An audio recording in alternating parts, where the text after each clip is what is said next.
Bienvenidos a un nuevo episodio de No es país para analfabetos. Iniciamos hoy una exploración fascinante sobre las fuentes que hablan de los orígenes de la Torá. O sea, el Pentateuco, los 5 primeros libros de la Biblia. Sí. Tradicionalmente, se atribuyen a Moisés, pero los estudios críticos modernos, basados en las fuentes que hemos estado analizando, sugieren una historia bastante más compleja. Exacto. Vamos a ver qué pruebas históricas, textuales, lingüísticas, apuntan a que hubo múltiples autores, y a lo largo de muchos siglos, además. Así es. Si dejamos un poco al lado la tradición y nos metemos en el análisis académico, pues vemos cómo el texto mismo, junto con hallazgos externos, revela como capas de composición que reflejan distintas épocas y contextos de la historia israelita. Vale, a ver, desempaquetemos esto un poco. ¿Qué pistas hay dentro del propio texto que hicieron dudar de que Moisés fuera el único autor? Porque las fuentes que revisamos señalan inconsistencias, ¿verdad? Sí. Repeticiones de relatos. Claro. Como las 2 creaciones en Génesis, por ejemplo. Exacto. O las 2 veces que se cuenta la historia del pacto con Abraham, o las diferencias en las leyes. Y también el uso de la tercera persona al hablar de Moisés, ¿no? Como si escribiera otro. Eso es. Y menciones a lugares o costumbres que parecen posteriores a la época en que supuestamente vivió Moisés. Esas pistas internas fueron clave. Ya. Llevaron al desarrollo de teorías como la famosa hipótesis documentaria, Sí. que aunque hoy en día se matiza mucho y hay otras propuestas, sigue siendo, digamos, un punto de partida importante. ¿Y qué propone básicamente? Pues que el Pentateuco es una combinación de varias fuentes principales. Las más reconocidas son la Yavista, la J, ¿La J? que usa el nombre YHWH para Dios, es muy narrativa, muy vívida, quizá relacionada con la corte real hay debate sobre su fecha exacta. Vale. Luego está la D, la deuteronomista. Esa sí me suena más, asociada a la reforma de Josías, ¿no? En el siglo VII a.C. Exactamente, pone mucho énfasis en el pacto, en la ley y sobre todo en la centralización del culto en Jerusalén. Centralización, claro. Y la P, la fuente sacerdotal. Muy enfocada en leyes rituales, genealogías, el sacerdocio de Aarón. Utiliza nombres como Elohim o el Shaddai para Dios, antes de la revelación del nombre YHWH a Moisés. Generalmente se considera más tardía, posexílica. Posexílica, vale. Y había una E también, ¿no? Eloísta. Sí. La E es más controvertida. A menudo se ve como más fragmentaria o quizás integrada ya en Jote. No todos los académicos la mantienen como una fuente independiente hoy día. Entendido. J, D, P como las principales corrientes, digamos. Aquí es donde se pone interesante el tema de la datación. Si no fue todo escrito por Moisés, ¿cuándo se juntó? ¿Qué evidencias externas tenemos? Buena pregunta, porque la datación es crucial y compleja. A ver, los manuscritos más antiguos que tenemos del Pentateuco son los rollos del Mar Muerto. Sí. Que son del siglo III, II a.C. Eso nos fija un límite tardío. Para esa fecha, la Torá, más o menos como la conocemos, ya existía. Pero eso es bastante tarde, claro. ¿Hay algo anterior? Sí, y aquí la cosa se complica y se vuelve fascinante. Tenemos, por ejemplo, los papiros de Elefantina. Ah, sí, los leí en las notas. De Egipto, ¿verdad? Hacia el 400 a.C. Exacto. Describen una comunidad judía allí que, parece desconocer la Torá tal y como la entendemos nosotros hoy. Tenían su propio templo. Un templo fuera de Jerusalén. Pero eso iba en contra de la ley deuteronómica, ¿no? La que exigía un único santuario. Precisamente. Eso sugiere que, al menos para esa comunidad en el siglo V a.C., la autoridad centralizada de la Torá y la ley deuteronómica no estaba plenamente establecida o aceptada. Muy interesante. Pero también había algo mucho más antiguo, ¿no? Unos rollitos de plata. Ketef Hinnom. Ah, los amuletos de Ketef Hinnom. Sí, eso es importantísimo. Encontrados cerca de Jerusalén, datan del siglo VII o VI a.C., antes del exilio. ¿Y qué contienen? Pues contienen una versión de la bendición sacerdotal, la que está en el libro de Números, capítulo 6. Anda. Esto es fascinante porque demuestra que algunas tradiciones, algunas partes, oraciones, que luego se incluyeron en la Torá, sí son muy antiguas, preexílicas. O sea, confirma la antigüedad de materiales. pero no necesariamente del libro completo o de la compilación final. Exacto. No prueba que todo el Pentateuco existiera ya en el siglo VII. Más bien apunta a lo que decíamos, un largo proceso de composición, colección y edición de tradiciones diversas. ¿Y el idioma? El hebreo ayuda a datar las partes. Se intenta, sí. Es un campo de estudio, complejo. Los lingüistas distinguen entre el hebreo bíblico clásico, que se supone preexílico, y el hebreo bíblico tardío, posexílico. Claro. Algunos intentan datar las fuentes J, D, P, basándose en características lingüísticas. Pero es difícil, porque los escritores posteriores podían usar arcaísmos, imitar estilos antiguos. Ya no es una ciencia exacta. No lo es. Hay académicos como Händel o Justen que argumentan que el lenguaje de Génesis a Reyes es fundamentalmente preexílico en su base. Pero la visión mayoritaria, digamos, aunque con muchos matices, sitúa la compilación y edición final de la Torá en el periodo persa. El periodo persa, o sea, después del exilio en Babilonia, hacia el 450-350 a.C. Sí, aproximadamente.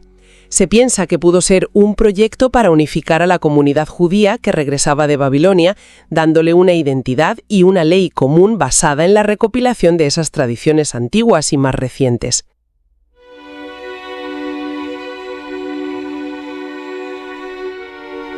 Génesis, Éxodo, Levítico, Números, Deuteronomio.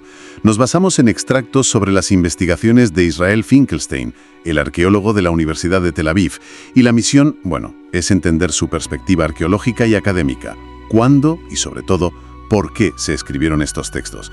Y ojo, que la tesis de Finkelstein de entrada es potente. Sugiere que el Pentateuco no es una crónica literal de la época de Moisés, no, sino, y cito, una genial reconstrucción literaria y política.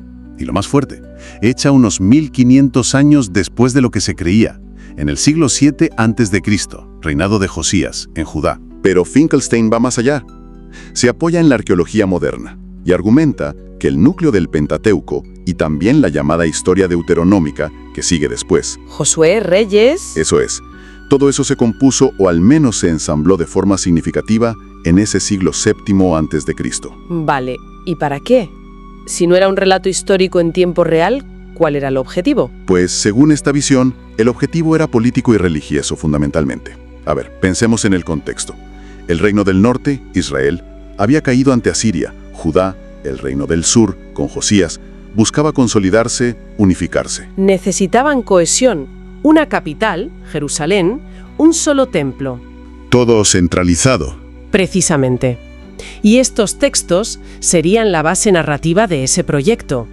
Incluso, se dice, absorbiendo y reelaborando mitos y leyendas de vecinos poderosos como Asiria o Egipto, pero dándoles un sentido propio, judío. Entendido. Una especie de proyecto de construcción nacional, usando la literatura. Pero entonces, ¿qué pasa con historias más antiguas, como las de los patriarcas? Abraham, por ejemplo. La Biblia lo sitúa mucho antes, ¿no? Sobre el 2100 a.C. ¿Cómo encaja eso? Pues ahí está uno de los argumentos arqueológicos clave de Finkelstein. La arqueología lleva décadas buscando y no ha encontrado pruebas de una migración masiva desde Mesopotamia a Canaán en esa época tan remota. No hay rastro de ese movimiento. No a esa escala. Y lo que sí se encuentra son detalles dentro de los propios relatos bíblicos que parecen fuera de tiempo. Anacronismos. ¿Anacronismos? ¿Cómo qué, por ejemplo? Pues mira, un ejemplo muy famoso es el de los camellos.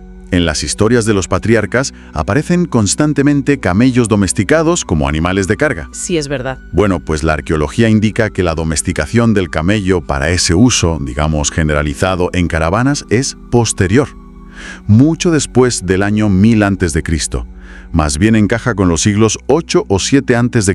Anda. O sea, como si en una peli del oeste salieran con móviles. Algo así, salvando las distancias. Otro detalle. El tipo de comercio descrito en la historia de José. ¿Las mercancías? Goma tragacanto, bálsamo, láudano. Ajá. Encaja perfectamente con las rutas comerciales árabes bajo control asirio. ¿Cuándo? Siglos 8 y 7 a.C. de nuevo. Todos estos detalles descolocados apuntan, según Finkelstein, a que quien escribió o compiló esto lo hacía desde la perspectiva de ese siglo VII a.C. Vale. pillo la idea. Es como si la cámara que graba la historia estuviera situada en el siglo VII. Eso es. Así que la propuesta es que estamos ante una obra literaria muy compleja, muy sofisticada, fruto de un momento de gran agitación política, religiosa, cultural en Judá. Probablemente obra de escribas, funcionarios de la corte de Josías, que mezclaron tradiciones antiguas, relatos orales, poemas, leyes y también composición propia, claro. Para crear esta gran narrativa fundacional. Justo. Y esto nos lleva, claro, a otra cuestión central, el origen del monoteísmo. ¿Cómo se relaciona todo esto con la idea de un solo Dios? Pues conecta directamente con las reformas religiosas de Josías, que también se narran en la Biblia. Fueron reformas muy drásticas. Se prohibió el culto a otros dioses, se destruyeron santuarios fuera de Jerusalén. El famoso centralismo del culto. Exacto. El templo de Jerusalén como único lugar legítimo. Para Finkelstein, el monoteísmo como lo entendemos, esa exigencia de lealtad exclusiva y radical a Yahvé, nace ahí, en el siglo VII a.C., como parte esencial de esa consolidación política y de la creación de estos textos que lo sustentaban. Entendido. O sea que, según esta perspectiva, el monoteísmo no sería tanto una revelación antiquísima, sino más bien una innovación teológica y política ligada a un momento histórico muy concreto en Judá. Sí, fascinante, la verdad. Entonces, para resumir un poco la idea central de Finkelstein, lo que propone su investigación arqueológica y textual es que el núcleo del Pentateuco se compuso en gran medida en el siglo VII a.C., bajo el rey Josías, no como historia en directo siglos antes, sino como una construcción literaria, con un fin político-religioso muy claro: unificar Judá, establecer Jerusalén y promover el culto exclusivo a Yahvé. Esa es la esencia, sí.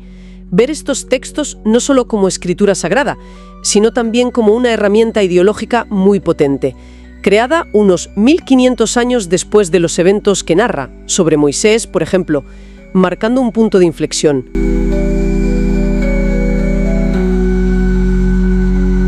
¿Y qué pasa con el libro de Enoc? ¿Por qué no está en el canon judío original, en la Tanaj? Una pregunta excelente, sí señor. Vamos a intentar indagar un poco basándonos en lo que dicen los estudiosos, ¿no? Sobre por qué se quedó fuera y qué influencia tuvo. Porque, a ver, no es un tema simple, tiene su miga histórica. Cierto. Y lo primero, creo yo, es hablar de la antigüedad. Porque aquí hubo un cambio importante. ¿Ah, sí? Sí. Durante mucho tiempo se pensó que era un libro más bien tardío, posterior. Pero la cosa cambió radicalmente con los rollos del Mar Muerto. ¿Qumran? Exacto. En la Cueva 4, allá por 1948. Fue un descubrimiento clave, de verdad. ¿Y qué encontraron exactamente de Enoc? Pues mira, aparecieron 11 fragmentos. 11, escritos en arameo. ¿En arameo? Vale. O sea, no una traducción posterior. Eso es. Y lo más interesante, la paleografía, el estudio de la escritura antigua, sitúa los trozos más viejos, los del Libro de los Vigilantes, entre el 200 y el 150 a.C. Antes de Cristo. Ostras, lo que sugiere que el origen del libro podría ser incluso del siglo III a.C. Pero entonces, ¿eso significa que es tan antiguo como otros libros que sí están en el canon? Exactamente. Ahí está el punto. Demuestra que no era una cosa rara o tardía. Circulaba, y en lenguas semíticas originales. Eso hace la pregunta de ¿por qué no entró todavía más? Intrigante. Si era antiguo y conocido. Claro, y no era un texto marginal. La prueba de Qumran indica que ciertas comunidades como los esenios lo usaban, lo valoraban. El libro entero tal como lo conocemos. Bueno, eso ya es más difícil de asegurar. Probablemente no las 5 partes que tenemos hoy compiladas, pero sí secciones importantes. El Libro de los Vigilantes, por ejemplo, seguro. Y además dejó rastro en otros textos, ¿no? Incluso en los que sí son canónicos. Eso es. Fíjate, en el Nuevo Testamento, la carta a los hebreos menciona a Enoc de una forma que, claramente alude a él. Hebreos 11:5, sí. Y más directo todavía, la epístola de Judas. Ahí hay una cita casi literal. Judas 1.14-15 que cita 1 Enoc 1.9. Exacto. Entonces, volvemos a la pregunta clave. Si era antiguo, conocido, usado por algunos, citado, ¿por qué se quedó fuera de la Tanaj? Pues la respuesta principal, desde la óptica del judaísmo rabínico, que fue el que acabó definiendo el canon que conocemos. La corriente principal, digamos. Eso es. Pues la respuesta es que su contenido chocaba bastante con las enseñanzas que ellos consideraban centrales en la Torá. ¿Chocaba cómo? ¿Se consideraba herético o...? Llegó a verse como problemático, sí. Quizás herético es fuerte para el principio, pero sí discordante. Había puntos muy conflictivos. ¿Por ejemplo? Dame algún detalle. A ver. Por ejemplo, hay una parte en 1 Enoc 40 que describe a un ángel, Fanuel, que interceda por los que se arrepienten. Interpretaciones posteriores, ya fuera del judaísmo, vieron ahí una prefiguración de Jesús. Claro, eso sería inaceptable para la tradición rabínica. Totalmente. Inasumible. Pero incluso sin esas interpretaciones posteriores, el propio contenido original. Las descripciones de los ángeles caídos, los vigilantes, ¿sabes? Sí, los que bajaron a la tierra. Exacto. Su unión con mujeres, el nacimiento de los gigantes, los nefilim. Toda esa cosmología, esa forma de entender a los ángeles y el origen del mal, pues, difería mucho de la visión que se estaba consolidando. Entiendo. No encajaba en el puzzle teológico que estaban montando los rabinos. Era otra visión del mundo. Justo. Presentaba una narrativa sobre los ángeles y la historia primigenia que resultaba, digamos, incómoda o discordante con la línea principal. Y quizá también su estructura, ¿no? Que es como una colección de libros distintos. Vigilantes, parábolas, el astronómico. A lo mejor eso tampoco ayudó a que se viera como una unidad clara. Podría ser otro factor, sí. Lo excluyeron por razones teológicas, por incompatibilidad doctrinal desde su perspectiva. Vale. Pero, y esto es importante, que lo excluyeran no le quita ni un ápice de valor histórico.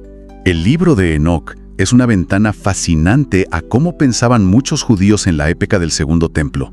La diversidad de ideas que había sobre el fin del mundo, el Mesías, los ángeles, los demonios. Una efervescencia de ideas, como decías. Totalmente. Y esas ideas influyeron luego en muchas cosas. En el misticismo judío seguro y también, de forma indirecta, en el cristianismo primitivo. Estudiarlo es clave para entender todo ese caldo de cultivo. Queda claro. Si criterios de coherencia o aceptación, definidos en un momento concreto por un grupo concreto, decidieron el destino de un texto como Enoc, ¿qué nos dice eso sobre cómo se forman los cánones sagrados en general? ¿Hasta qué punto la historia y las decisiones humanas dan forma a lo que luego consideramos palabra revelada?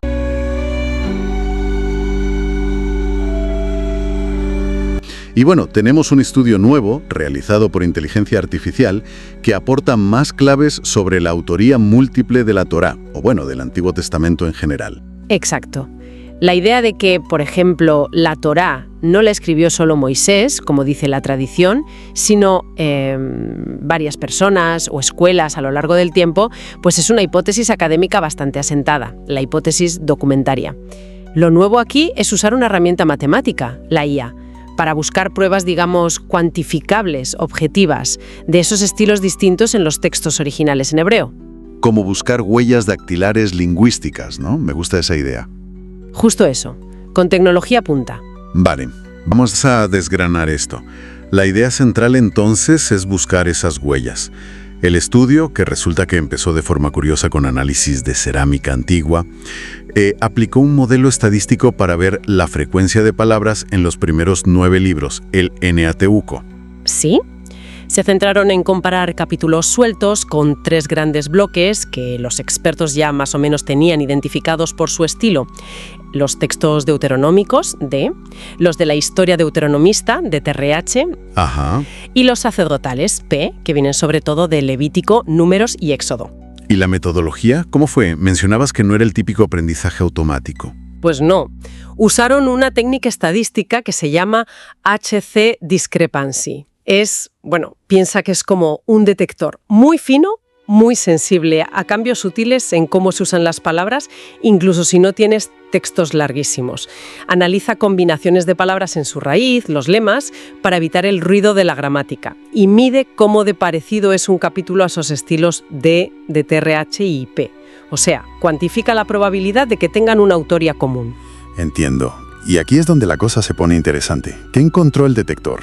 Pues mira, los resultados confirmaron bastante lo que muchos estudiosos ya sospechaban. ¿Sí? Sí. Los estilos D y de TRH salieron muy parecidos entre sí. A veces la máquina casi no los distinguía.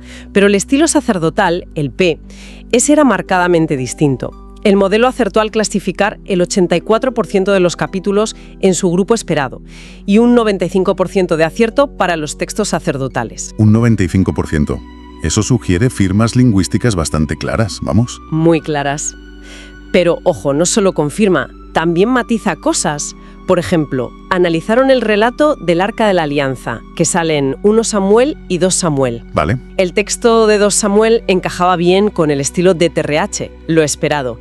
Pero el de 1 Samuel no encajaba bien con ninguno de los 3 estilos principales. Ni D, ni de TRH, ni P. Anda, ¿y eso qué sugiere? Pues abre una pregunta interesante. ¿Podría ser que 1 Samuel venga de una fuente aún más antigua o diferente? Quizás del reino del norte de Israel. No se sabe seguro, pero el modelo lo señala. Y también tuvo resultados así un poco, mixtos con otros textos como Génesis o Esther. Señala que la cosa es compleja. Por ejemplo, que el uso de palabras como oro, arca o codo en hebreo, zahav, Aarón, Amá, en Éxodo 25, era lo que lo ataba tan fuerte al estilo sacerdotal P. Justo. ¿Ves la evidencia lingüística que usa el algoritmo? Y para estar seguros de que funciona, hicieron pruebas. Crearon textos falsos, mezclando palabras pero con frecuencias parecidas. Ajá, y el modelo los distinguió como ruido con un margen de error bajo, un 4%. ¿Así que parece fiable? o sea que tenemos una herramienta potente y que se puede verificar. Y no solo para la Biblia. Efectivamente. Ya la están usando, por ejemplo, con los rollos del Mar Muerto.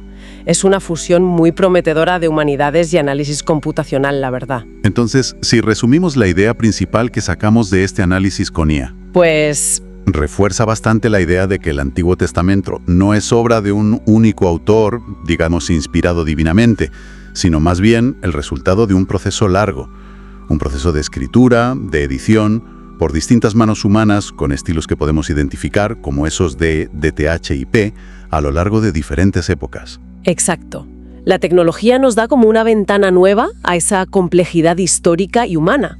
Y esto nos deja con una reflexión final, ¿no? Sí, porque más allá de la cuestión de quién escribió exactamente cada trozo, que igual nunca lo sabemos del todo, Claro. lo interesante es pensar cómo puede afectar a nuestra lectura o interpretación el entender estos textos así, como documentos compuestos, con capas, con múltiples voces humanas a lo largo de la historia.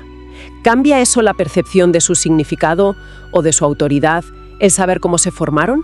Es algo sobre lo que, seguir pensando.